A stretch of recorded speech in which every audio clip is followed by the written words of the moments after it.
Hello, everyone. And as promised, we have a two-part Bravo Weekly News episode. For part one, I am only covering OC and Miami because there was so much news from these two shows, like literally even just in the past few days. I skipped 1 week and boy did it ever add up. So there is so much going on and these housewives are definitely bringing it on the show and off the show. And if you are looking for part 2, make sure you go back into your feed to find part 2. I will be uploading it to the feed as soon as I can shortly after.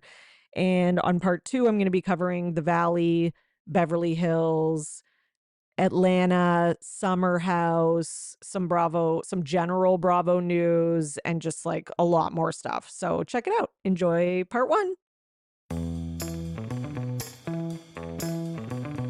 Welcome to the Bravo Papers, a safe space for all us Bravo fans who love to analyze, deconstruct, and talk about our favorite Bravo shows ad nauseum. So join me, Bravo and Botox, and we'll catch up on all the Bravo news and read way too much into our favorite shows and Bravo celebrities.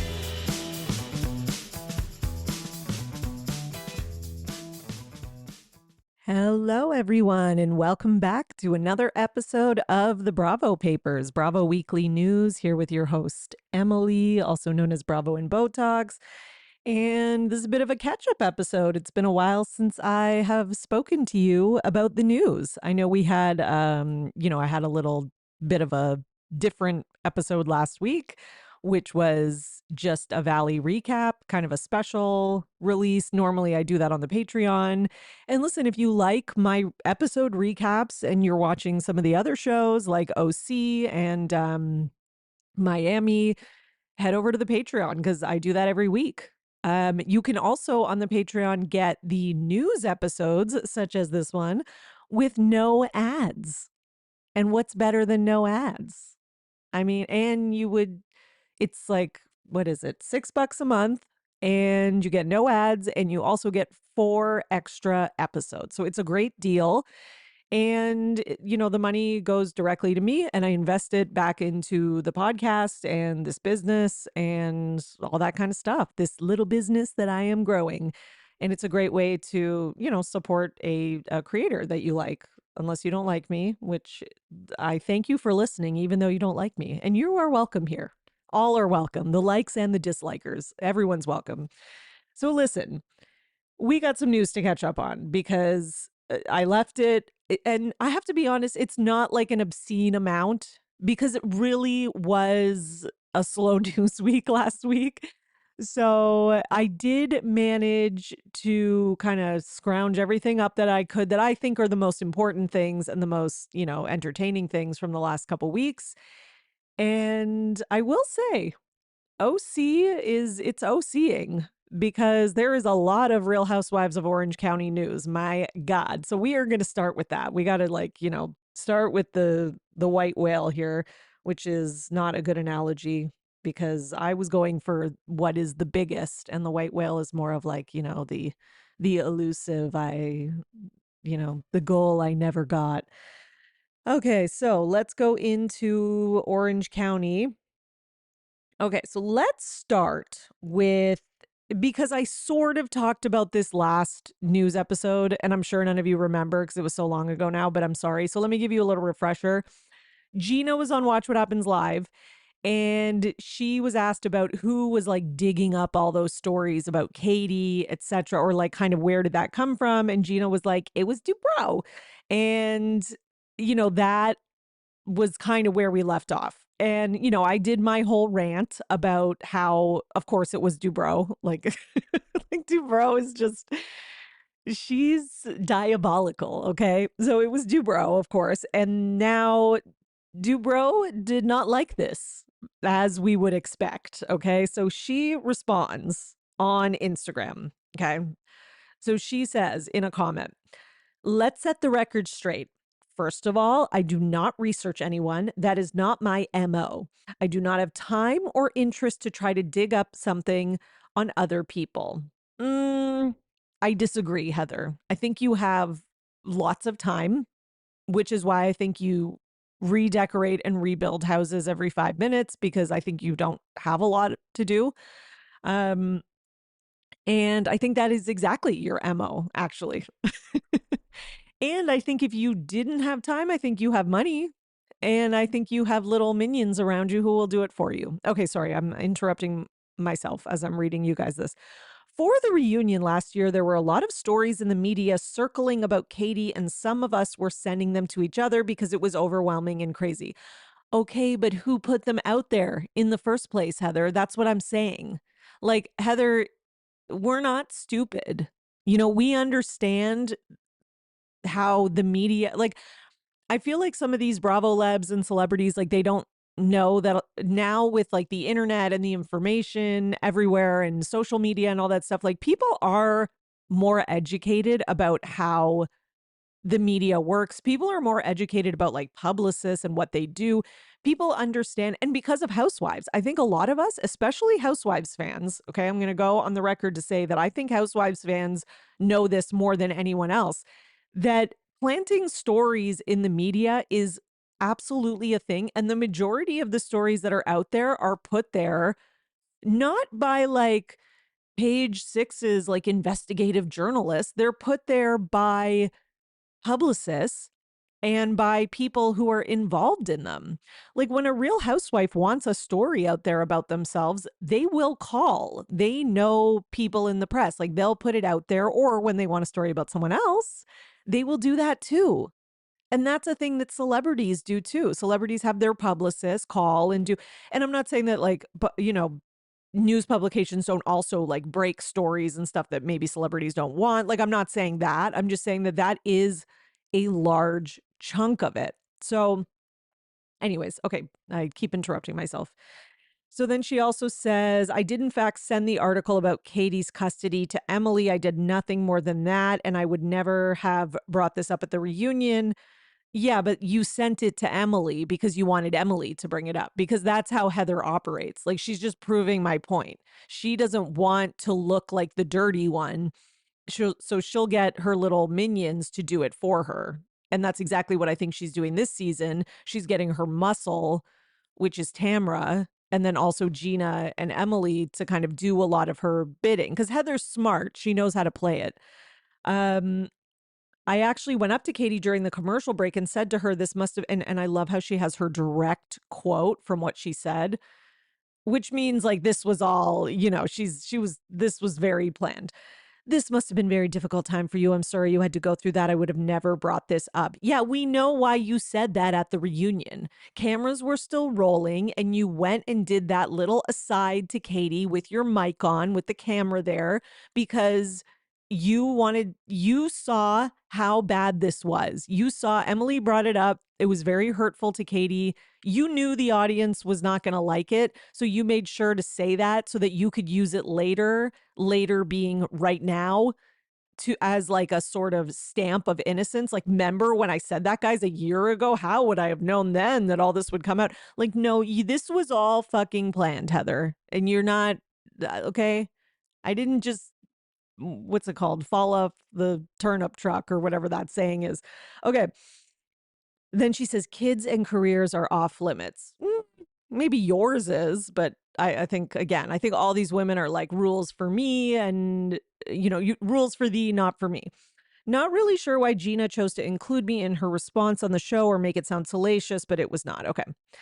And I think I have already broken down why I do not believe anything that Heather says.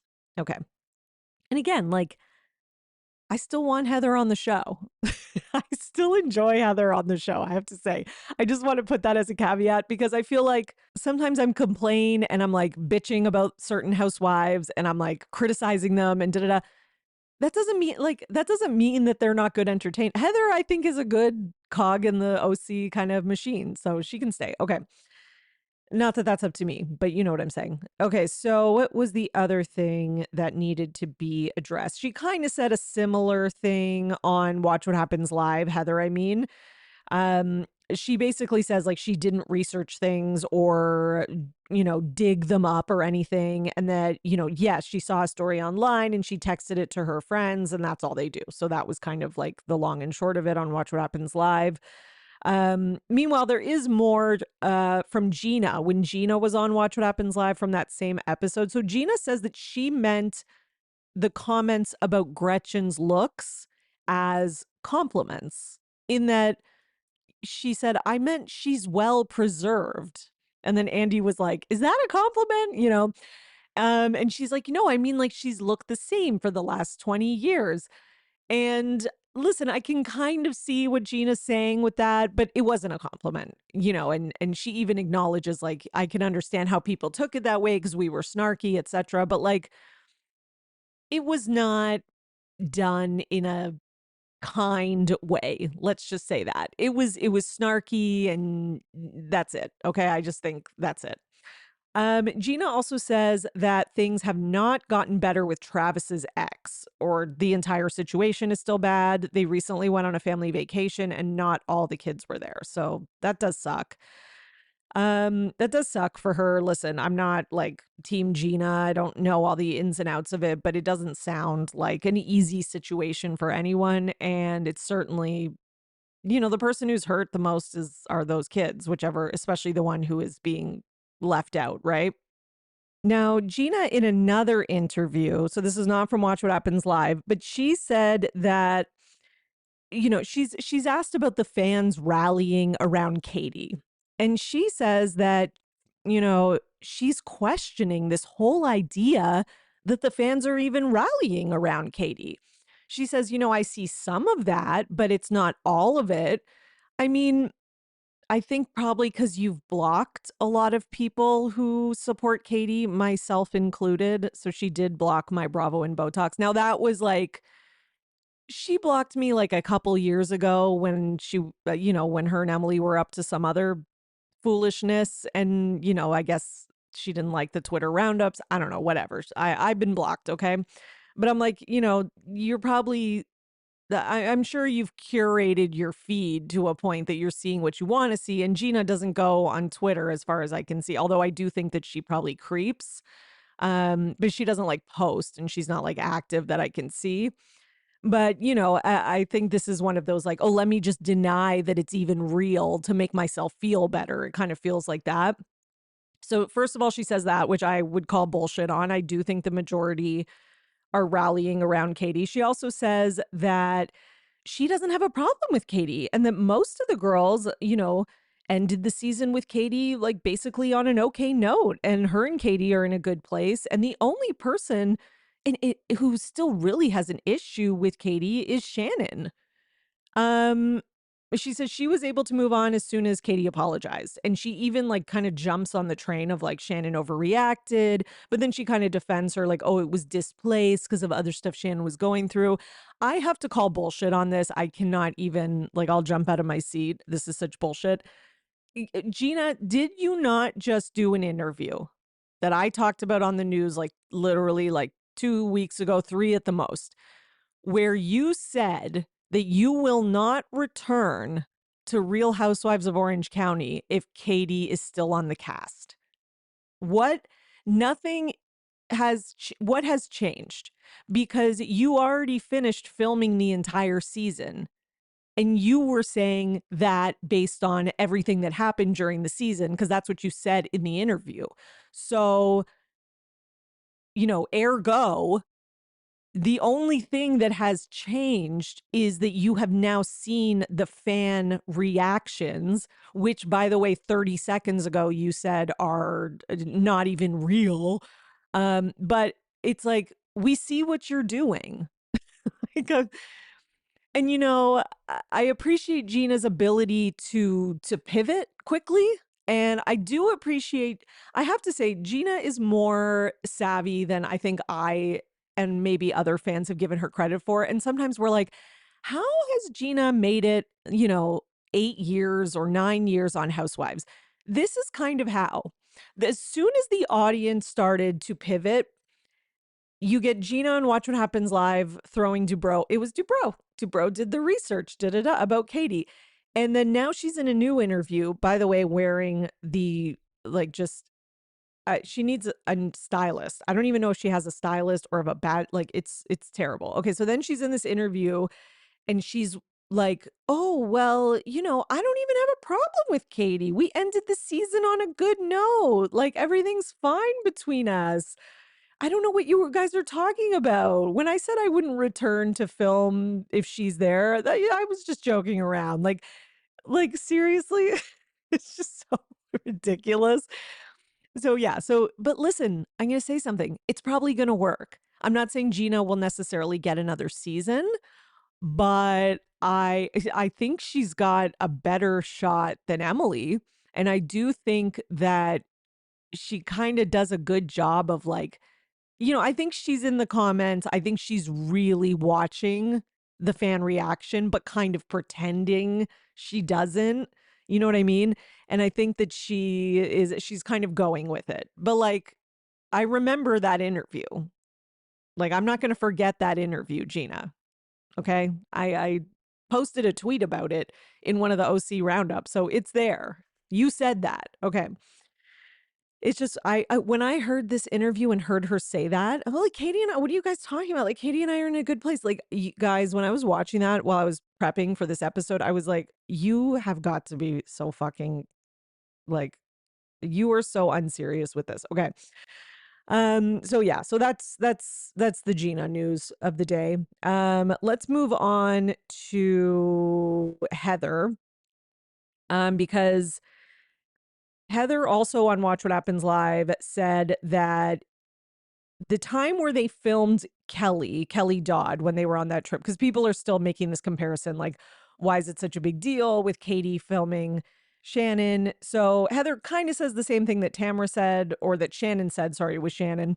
But she basically says that it was different because they filmed Kelly on their trip. And at this time, there was no such thing as a producer cam. And, so when the producers left, I guess they were like, if anything happens, film it. And so fine, but then she also says it wasn't like a hidden camera. The camera was right there. Now, that I have to take issue with, because when you watch that scene, like, yes, the camera is out. It's not like hidden. It's not like the camera's like mounted, above the door or in the wall or something where she can't see it. But you can tell that Kelly doesn't know it's there. Okay. Like, it is not like right in her face. If I remember correctly, it's, like, I do think it's not like a black and white, either it was hidden or it wasn't. I think the camera was out. It was someone's phone was out, but I actually don't think that Kelly knew that she was being filmed on the phone in that moment. Like, I don't know. Kelly loves to talk on social media about this show, so maybe she'll confirm it. Again, she's not like necessarily a reliable source, but based on what I remember, I don't think she knew that. Okay. So yeah, so there was that as well. Um Now, Katie was on virtual reality doing an interview, and she was asked about her and Jen's friendship. And she basically says that her and Jen are not as close anymore. She says they used to be very close. They would talk every day, like text all day, all that kind of stuff. She says, and then she's asked kind of why this happened. And the interviewer, sorry, says that, was it like a thing where like Jen was overwhelmed with like the gang up against you? Or was it more like she saw there was a pile on and kind of like took that opportunity to like use that to like kind of get in good with the rest of the group again? Like, what kind of, that's sort of how it's asked. And Katie's kind of like, well, two things can be true. Okay, so I guess that means that both of those things are true. Okay, so I guess she's saying that Jen, you know, was overwhelmed by the pile on. Basically it sounds like Jen gave into peer pressure. She gave into group pressure. And again, this is the kind of thing that maybe like in retrospect could be fixed. As much as like I'm pissed at Jen, even though I don't even know what happens between them, I'm kind of pissed at Jen because like I've always liked Jen, but I don't want like her turning on Katie. I don't like that. Again, I don't know what happens. Maybe she's justified in it. I don't know. Because Katie says there is kind of something that happens that breaks up their friendship, and we will see it as we watch the season. So obviously, maybe I should reserve my opinion till I actually see it. But for the time being, I will say that, it sucks, like, to kind of join in the gang up on one person. I do think that's a shitty thing to do. Okay, so then what else do we have? Katie also in another interview discusses not being included on the trip to Amsterdam. So there's a trip to Amsterdam this season, which Katie will not be going on, which I'm really like blah about. Like just knowing that there's going to be a cast trip coming, sorry, and that she's not going to be on it kind of really pisses me off. But anyways, she said she was, they asked like, were you worried you were being like pushed off the show? She says that no, but she did want to show up on the trip to try and make amends with the women because she did think she could like make up with them or whatever. However, she says that the producers actually encouraged her not to go. And now she realizes that they were actually trying to protect her because the gang up was like, just because of like the feelings that everybody had. And it was like too toxic. And yeah, there was just no point in doing it. And then she also makes a comment, though, in this interview that I thought was interesting. She says, the fans are not dumb. And we're filming, this is not like a precise quote, but this is a kind of paraphrase of what she's saying. The fans aren't dumb. We're filming a reality show. So we should just talk about what's really going on and be authentic. Like, sort of alluding to like the gang up against her is to distract from whatever is going on in the other ladies' lives. If you see it in the context, that is like what she's talking about. But yeah, she was willing to show up to Amsterdam, so I'll give her that. But I think it's fucked up that they left her out. I really do. I really think that's crazy. Now, meanwhile, Kiki Monique is sort of, coming back at Katie Janela over the clout chasing accusation. So basically, Kiki Monique hosts a radio show on Radio Andy with Dorinda, as we all know. And she revealed that Katie allegedly DM'd her and hinted at having screenshots of their communication on her radio show with Dorinda. Okay, so Tamra, just to kind of give context, Tamra accused Katie of reaching out to Kiki and asking her to repeat something so bad on her platform. Tamara didn't give details, but Katie denied ever making the request, but then later suggests that she trusted the wrong person. Okay, then on Dorinda and Kiki's show, Reality Checked, Kiki addressed her communication with Katie and said, the part that then sent me was the whole trusted people I shouldn't. I have screenshots and I'll pull them out later. But let me say, when anyone is announced as a new housewife, I go and follow the new housewife because I'm like, oh, who are they following? So when Katie Janela, who I had never heard of before, was announced as a housewife, I went and looked her up, followed her. Kiki says that when she went to follow Katie, she saw follow back. So that meant she was already following me. So all I'm saying is you followed me before I followed you. And then I get a message from Katie saying I'm honored. Well, that makes sense because Katie said on the show that she was a fan of Kiki's. Like, I'm pretty sure, unless I'm remembering wrong, but I'm pretty sure Katie said that she was a fan of that, a fan of her as like, a blogger or whatever. So all I'm saying is you were a fan of mine before I was supposedly a fan of yours that was looking for clout. She's making it seem as if I'm doing this because I need the clout, but I host a show with one of the most iconic housewives in fucking history, okay? If I wanted to have clout, trust me, I'm going to use other people than Katie Janela from her second season of OC, and that's all I'm going to say about it for now. Okay. So Dorinda then reacted and said, let me just say this. First of all, news travels fast. Second of all, I don't think Katie's coming back next year, so who cares? It's kind of like one of those things like we've already decided not to use that hamburger meat anymore. Goodbye, it's been in the freezer too long. Well, I have to disagree. I love Dorinda, but I got to strongly disagree with Dorinda on that. I do not think that it's like Katie's not coming back next year. I don't think that. I think maybe if they're judging it like, I don't know, based on like how much the other housewives like her, maybe. But I think since, as you can see, since like the fan reactions and all that kind of stuff, it seems like she is maybe coming back because now already the cast is turning their opinions. I've seen Heather soften, I've seen Gina soften. Tamara's Tamara, she doesn't even count. But I do think that she could be coming back. So I'm just saying. I mean, she's kind of the center of everyone's storyline right now, it seems.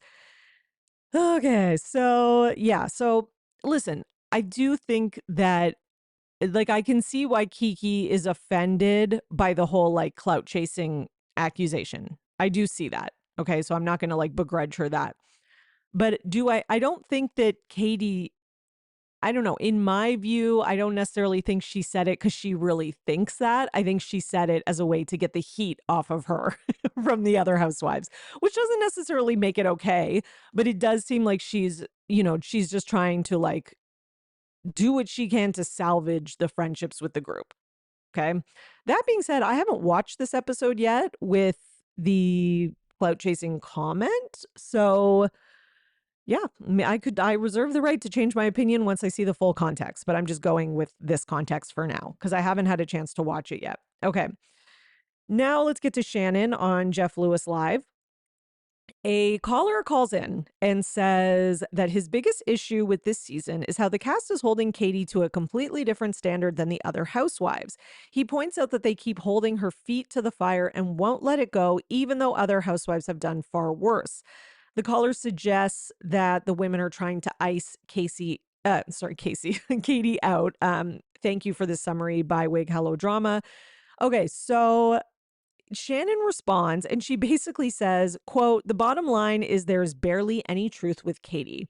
She says that as we watch the season unfold, we're all going to change our opinion. It's very like La season 11 of VPR, and then she again is like, it's illegal to record people without their knowledge in the state of California. It's also illegal to drive drunk, Shannon.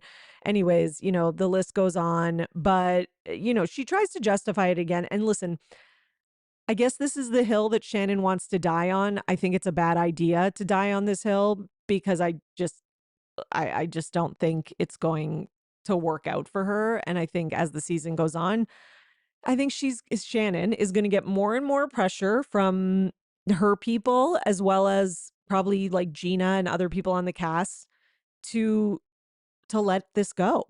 Cuz even Gina in that interview that I just talked about 10 minutes ago where Gina was saying, oh, no one has a problem with Katie except Shannon. Like I do think that even that is like that alone is like putting the pressure on Shannon of like, listen, the rest of us are course correcting.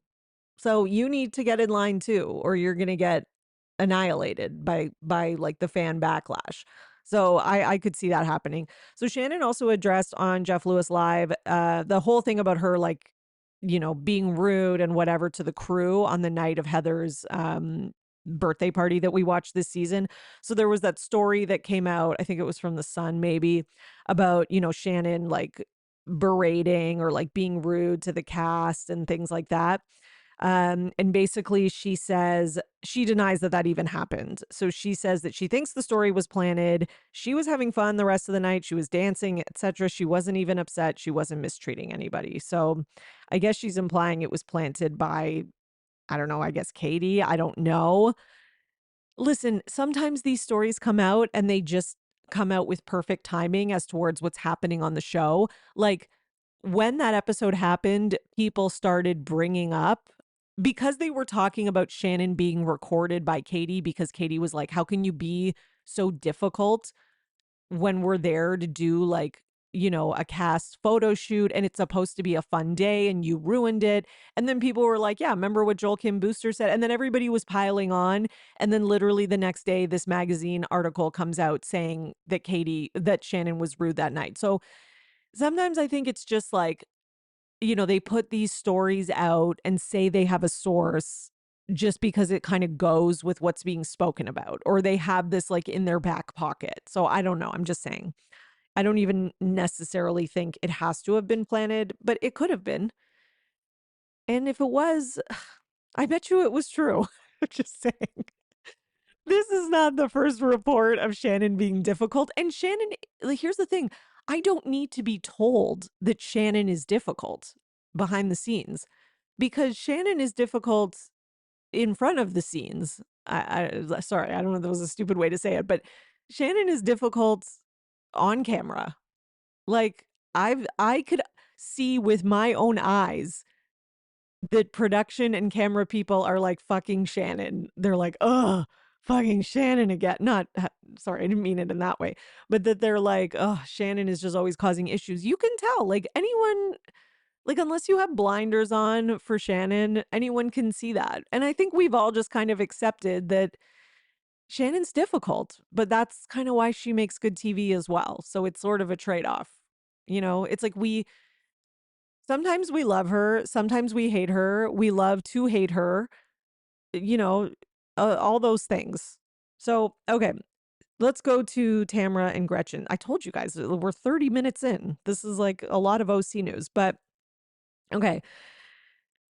Basically, Tamra put up a Instagram story, after the whole like Gretchen saying that Tamra is like trying to get sympathy, like using the whole Teddy situation for sympathy, right? And I think Gretchen did like a Instagram live or something like that where she kind of reiterated that. So then Tamra reposted it on her Instagram story and she wrote, God forbid you guys ever have to deal with the pain and depression I was dealing with. They wonder why I left. Maybe I should have gotten a DUI to feel compassion.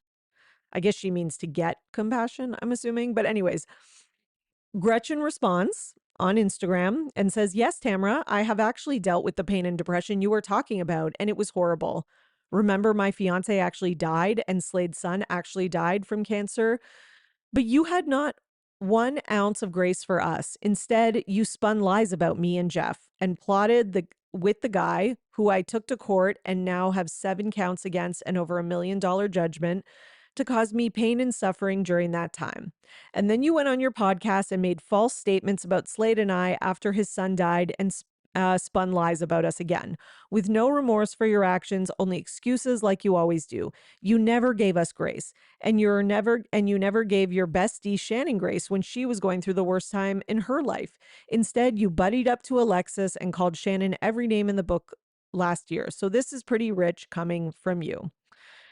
I mean, yeah, like no notes.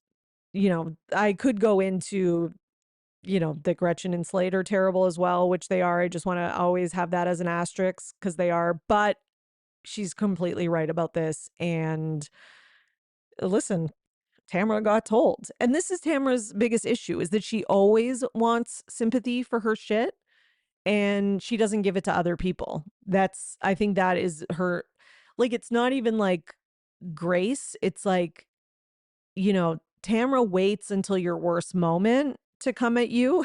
And she even does it to like her closest friends. And I think that is like a level of villainry that not many other housewives do or take part in. So I think that's kind of the biggest thing. Okay, that might actually be the end of the OC news. Oh, wait, I spoke too soon. Gina and Travis are moving into a $1.7 million home with their 6 kids. It's an $8,000 a month rental. Good for them. Not necessarily what I want to see on Housewives. Someone like, listen, there's nothing wrong with renting. There's a lot of housewives that rent. It's just like, there's something about the way that Gina shows it that's just, just not Housewives adjacent. You know what I mean? Literally nothing wrong with renting. I like know a million people who rent. There's nothing wrong with that. And there's a lot of good arguments to be made for renting over owning as well. And a lot of people just can't own because everything is so goddamn expensive, like all that jazz. It's just that it's Housewives and it's OC and it's Gina. That's really it. Like, I really even wouldn't care about this if it was anyone else. It's just Gina is so Gina Casita at this point. She just can't even. It's funny. It is funny to me. Okay. There's something about Gina and her like coming up in life on Housewives that is for some reason become just like this running joke in the Bravo fandom that it just hasn't with other people who like she's not the only housewife who we've seen like come up in the world. But I do think that it's really the context that matters. It's funny because when like a Vanderpump Rules or something, Summer House star goes from like a cheaper rental to a more expensive rental, we're like, yay. But then when it's like a housewife, we're like, get her off the show. We only want people with $40 million homes. Because yeah, that is kind of part of like the housewives lore. It's like it's supposed to be like rich, not attainable. Like we want like rich people problems that are like maybe the type of problems that like we won't have. So it's that kind of adds to the escapism. So I do think that sometimes that's maybe part of the reason that we clown on Gina about that, which, and again, I don't necessarily think like a housewife should be kicked off the show just because they're not like at the level of wealth. If they're really bringing good stuff to the show, I don't know if Gina is. That's okay. That's a story for another day. Let's go to something else. Let's go to Real Housewives of Miami. Another, these are our two housewife shows that are on right now, and Miami is having a fantastic season. And I think I mentioned this last week, either on, not last week, sorry, but I think I mentioned this on the last news episode or on the Patreon. I can't remember, but the seating chart for the Real Housewives of Miami reunion was released. And there was a lot of people who were questioning Stephanie in first seat next to Andy, myself included in those people. But Stephanie has responded. So on her Instagram story, she said, "Sweetie, why is everyone so angry? Oh, the seating chart hurt your feelings. Bless your couch." Okay. Listen, Stephanie, I'm going to tell you something. A piece of free advice. Not that Stephanie's listening to this because she's definitely not. But maybe let's just pretend, okay? Coming after the fans is just it's just not it. Okay? If you respond, this is the way you do it. If you respond to a specific fan who's like really being an asshole in the comments, that can come off well. Okay? That can be funny if it's like a clever kind of clapback and then you get a bunch of likes and people enjoy it. But when you just kind of are like speaking to the fandom en masse in a condescending kind of, you know, bless your couch kind of way, doesn't really work. Unless like everyone loves you and you're having like a fantastic blowout first season, and there's just kind of like a little group of haters or something, or like a group of haters but it's not the majority, then you can do that. But you're kind of on thin ice. Like you've had a good first season. Okay, I will say that. Like you've for a first a first season housewife, you've had a good first season. Have you had an amazing first season? No, you're not Angela Oakley. You're not Stacy on Potomac. You're not even Bronwyn on SLC. Like you're below all of them in terms of your success on your first season. So, but that being said, you're also not, I don't know, who's had like a really bad first season as a housewife, who's like a one and done. You're also not like Diana Jenkins or like many other like one and dones. You're not one of those either. You're kind of just like in the middle. You've had some really good moments, but you've also got me looking at you sideways about quite a few things, and you can be very annoying as well. And you know, uh, I just think that the majority of the fans, although we think that you have had a good season and you have had some good moments overall, I haven't seen anything as of yet that justifies a first seat. I just don't, like, in my opinion, there has been nothing that she's been involved in that's big enough for a first seat. Okay. Yeah. So, anyways, that's Stephanie. Meanwhile, Lars has gotten all this backlash because she did this interview and her face looked all puffed up. And, listen, I think I got to be honest. When I saw the interview, I thought her face looked like it always does. I think she just doesn't really like, we never see her smile and laugh like a full big laugh smile. And listen, I'm just gonna be honest. I think this is what her face looks like when she has like a big smile or a big laugh. But most of the time she's doing the duck face or the like just like staring. And I think she just can't move her face that well because she's done so much to it. So I think this was just HD camera and a full smile, and we just don't see that very much. And they do kind of filter them on Miami. I'm just saying. So she says, honey, so Larsa reacts. She said, honey, I had PRP and had an allergic reaction, so chill out. Now, from what I have seen, you cannot have an allergic reaction to PRP. So people are questioning that, of course. And then she came out and did this video and, talked about that picture of her new face. And she's like, don't worry, guys. I had PRP and I had an allergic reaction, but I'm totally fine. And the swelling has come down. It's like, and she's recording in her bathroom mirror, like or a bathroom mirror. The lights are all off. It's dark AF and it's blurry and there's obviously a filter on. And it's just like, Larsa, what are we doing? Like, this is stupid. So yeah, I don't have anything else to say about this except it's stupid. Okay, let's go to another thing that Stephanie posted. So she posted like a video of her dancing around in her private jet and then she goes, "You think watching season 7 is wild? Try living it. TV is no joke. Many hate me, some love me, hardly anyone's in the middle, but I showed up, I did it and I'm still standing." I would just again, I think Stephanie is not and this is probably what makes her actually a good housewife. She's not in touch with reality because I actually think most people are in the middle with her. And I'm someone who looks at a lot of the tweets and a lot of the fan comments. Most people I see are like, yeah, I like her sometimes. Oh, I liked when she stood up to Alexia, but she's being really annoying about this plane thing. Like, I actually think she hasn't had as much impact as she thinks that she's had. And I actually think she's not that divisive.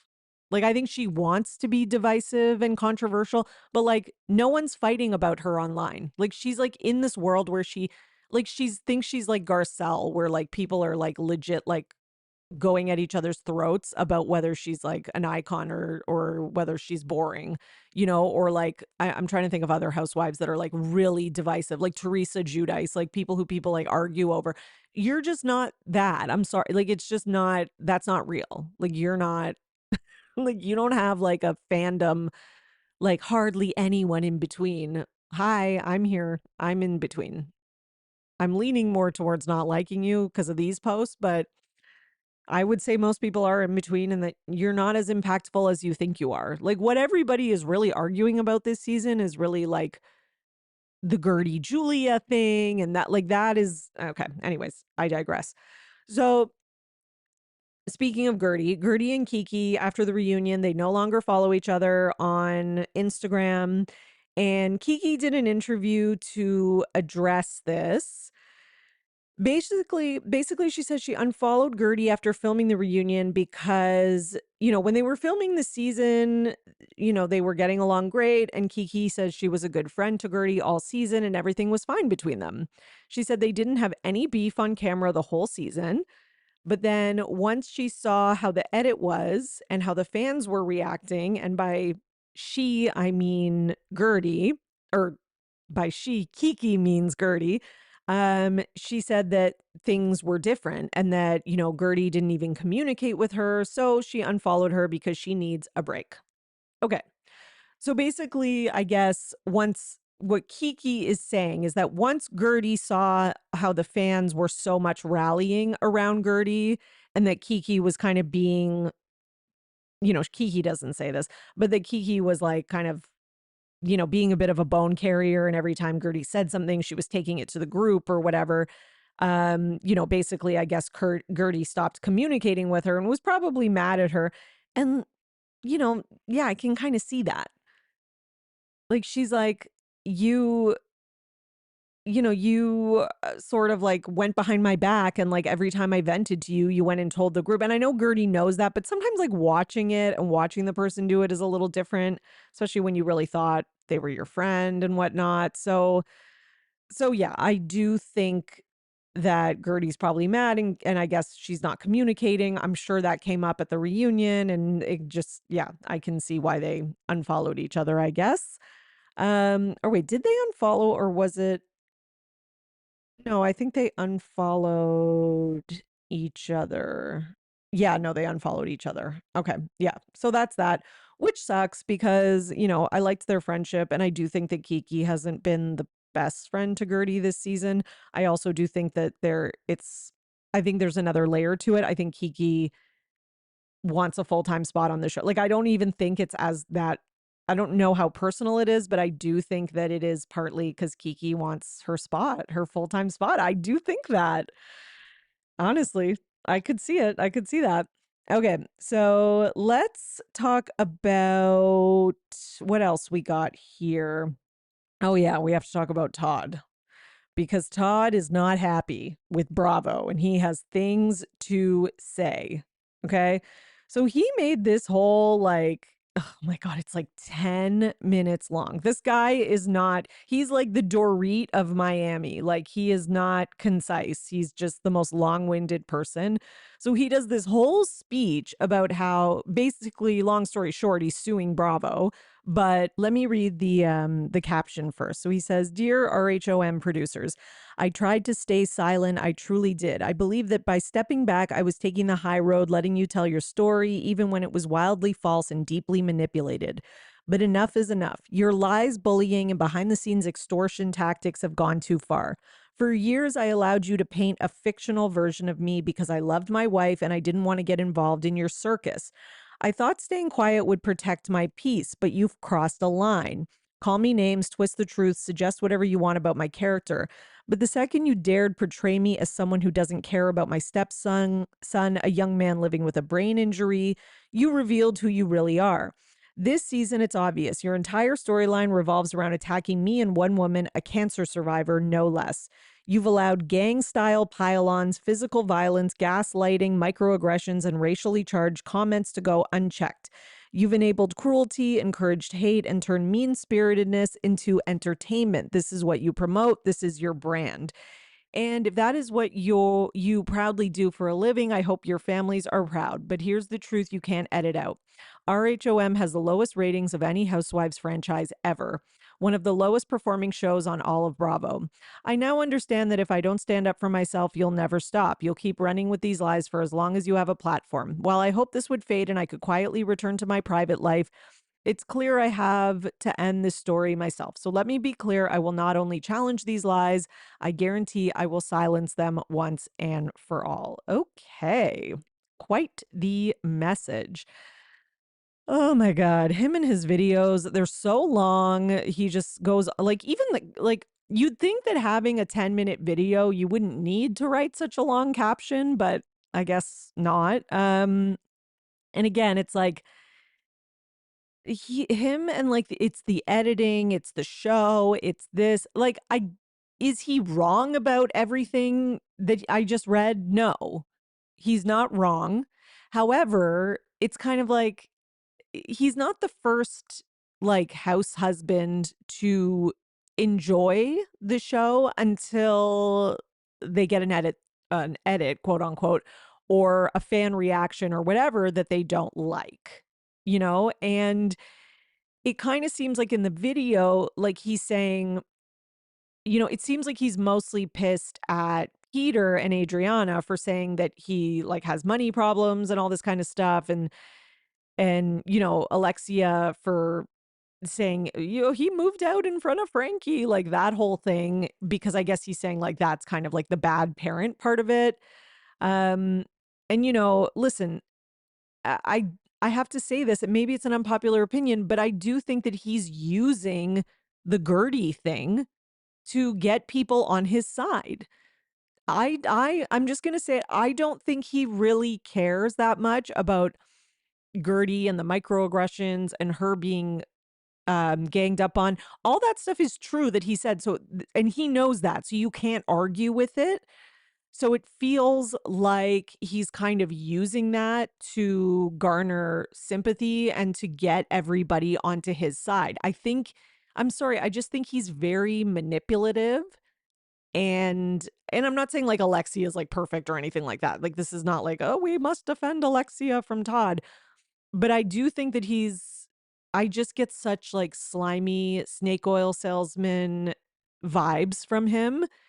And I don't it feels like he's been sitting back because he's waiting till this point in the season to say it. Like he's been sitting back, watching the fan reaction, taking notes. And we know he's all over Instagram, trust me. And now he makes this long ass video, and in the video, it's like in the video and the caption, he of course throws in the Gertie thing as like an example, which again, like that doesn't really have anything to do with him or his case. But of course he mentions it because how convenient is it for him? And now he has all these people like rallying around him and supporting him. But two things can be true. He is correct about the Gertie situation, but he's also using it for his own gain. Right. And it's like, does he really give a shit about it? No. Does he really care? Like, if he was never on this show and, like, didn't know Alexia, but whatever, like, would he be, like, rallying about this? No, and of course, that's fine because nobody would if they weren't, like, besides the fans, obviously. But, like, if he was on this show and he was getting, like, a good edit and the audience loved him and da-da-da, would he be standing up for Gertie in these videos, etcetera? Actually, I don't think he would. I think if him and Alexia were still, like, in La La Land in love and everybody loved Todd and thought he was, like, the best husband, he would be taking Alexia side. Sorry. That's just true. Okay. So, and like, I'm not falling for his whole, like, hero narrative. Like, I'm coming in to like save the day. Like, I'm not falling for that. Um, yeah, I don't think Adriana really gives a shit either about what he's saying about her. It just seems very like convenient, you know? And whether you like Alexia or not, like the way he handled that separation and that whole situation was fucked up, okay? And the guy has been weird kind of from the jump, you know? But I do think that he specifically included the microaggressions thing because he knows that that's going to get like all the people who are on Gertie's side, which is the majority, onto his side as well. So, yeah, I just think like he knows what he's doing. That's all I'm going to say about that. Do I think that listen, he has the right to tell his side of the story, okay? I do think that somebody who's being spoken about on the show, etc., does have the right to tell their side of the story. I don't begrudge him like making a video and, telling his side and venting his frustrations or any of that, okay? But again, it is just a tale as old as time. The difference is that Todd is extremely long-winded, but it is a tale as old as time when you have a guy, especially guys on these shows who love everything until they don't. So, and it does kind of align with an interview with Alexia that I was going to cover in this very news episode, where she recently said that her and Todd, it's a red carpet interview. She says that she's on no contact with Todd. They have not spoken in 45 days. She said, no contact is the way to go. She hopes to be an example for other women in her situation. And she says it's been a very difficult journey. She did offer to quit the show for him, but at the end of the day, she's in a much better place now and she's happy. So again, it is kind of like, well, the second him and Alexia, like, because him and Alexia have been kind of like up and down. And we haven't heard anything from him this whole season until now. And now we find out that they're about a month, about a month or so into the season and also not talking. And now he's speaking out, right? And you have to wait a little bit to see what the audience is going to be mad about so he could capitalize it. And also, I guess, kind of see if him and Alexia would be like getting back together or not, which it seems like they're not. And she says they've been no contact. So it does all just kind of fall into place. Okay. Now he's made other comments online about what they did to Gertie is awful. She and Russell are amazing people. I hope she figures this out sooner rather than later and moves away from it. As in the show, she's got a great life and a great marriage and doesn't need this drama. Okay. So he's out there kind of making comments and stuff like this. Man, just, a whole mess. In terms of the whole lawsuit and stuff, I guess we'll see what happens with that. I'm sure there's going to be updates as time go on, but yeah. I will obviously let you guys know as that news comes out. Now, on the after show, the Real Housewives of Miami after show, the women discuss Lisa not unfollowing Marcus Jordan. Basically, the summary of it is this. Alexia thinks that Lisa did it really just to piss off Larsa. Marisol says it's poking the bear, and Larsa says it hurts because they were such good friends. I think it's a little bit of all of those things. Like, I think Lisa, I I think Lisa is not necessarily doing it to hurt Larsa. I think she's doing it out of spite. I think maybe at first it was just to please her boyfriend. Like, I think Lisa was just like, oh, well, Jody's like a fangirl of anything to do with Michael Jordan. So, my boyfriend wants us to still like kind of just keep casual acquaintance with him because of his like connection to like, a certain world and a certain group and just clout, whatever. I don't think it was necessarily like to purposely hurt Larsa. But then when it did hurt Larsa and Larsa got mad at her, I think Lisa didn't like the way that she was spoken to and all that kind of stuff. So Lisa decided to keep following him out of spite. Like at this point, I think it's out of spite. But I don't think it was like after Larsa and Marcus broke up, Lisa was like, let me keep following him just to hurt her feelings. Like, I don't think that was the thought process. I actually think that a lot of what Lisa does is driven by what her boyfriend or husband wants. Like, Lisa's very like man-centered. So's Larsa, but they both are very man-centered. So it's kind of ironic to see them fighting over a man who's not even in their lives. It's just so them. Okay. What else we got from Miami? We've also got Andy on radio. Andy says that the Real Housewives of Miami reunion was everything we're gonna want and more. Does he say this after every reunion? Kind of. Yeah, not every single one, but he says this often. But you know what? This is one of those ones where I can trust him because Miami, they always deliver good reunions. There are some shows that are like great shows, but the reunions are meh. There's some shows that have like a meh season and then have like an amazing reunion. It just depends. I have to say that with Miami, they do both. Salt Lake City is one where the reunions are never amazing. The seasons are like phenomenal, 10 out of 10. The reunions they're fine, but like they're not like mind-blowing, like, we remember them for decades and like talk about them, whereas there's some shows that have those types of reunions. Like Atlanta's always been known for their reunions. Miami has great reunions. Even like another one, Potomac last season. Their season was fine. It was okay, but the reunion was like amazing. That was one of the best reunions in years. So we'll see what happens. Meanwhile, what was the other thing I was going to say? Oh, yes. So Anna, I don't know how to say her last name, so I'm not going to try it because I'm going to butcher it. But she was we remember, she was on The Real Housewives of Miami kind of at the start. And then she was the one that Dr. Nicole invited, and it became like this whole thing, and Alexia was pissed about it. She is alleging that Julia actually threw a chair at Marisol Patton in an unaired Real Housewives of Miami scene. This is not the first I've heard about this. This is actually, I think, the second time. Now, I heard about this somewhere else. Oh, God, where was it? I can't remember right now, but I'm just going to say that this has been floating around for a while. Maybe it started with Anna and I just didn't realize, but when I never saw it connected to her initially. But yeah, so she's saying that. And I remember hearing that there was some physical altercation with Marisol and Julia and that it was like covered up. That's a big red flag. Between the water throwing and that, it's like, why do we have two incidences of, and again, this is all alleged, like there's no evidence of this. So allegedly.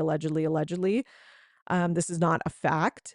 But what I will say is that if it is true, which again, we don't know, just a rumor as of now, but if it is, it's like, maybe Julia doesn't need to be on this show. I mean, I already think she doesn't need to be on the show, but maybe she really doesn't need to be on this show. Just saying. Okay, everyone, go back to your feed to get part 2 because we still have a lot to go. I've only covered 2 shows. We still have Salt Lake City and the Valley and Summer House and Beverly Hills and a bunch of other stuff. So I will see you there for part 2. Thanks for listening, everyone. Your support really means everything to me, and this show wouldn't be possible without you, the listeners. So please, if you enjoy the podcast, leave a 5-star rating and subscribe so you don't miss an episode.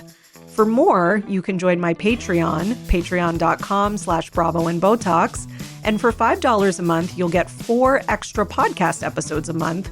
You'll also get early releases of Bravo Paper episodes and more. Please also subscribe to my YouTube channel at The Bravo Papers and follow me on Twitter, Instagram, at Bravo and Botox, and at The Bravo Papers. If you'd like to buy me a coffee, you can at buymeacoffee.com/Bravo and Botox. Send your love through some much needed caffeine. And any guest that was on today's episode will be in the show notes, all their social media and contact information. So thank you so much, everyone. Keep overanalyzing Bravo.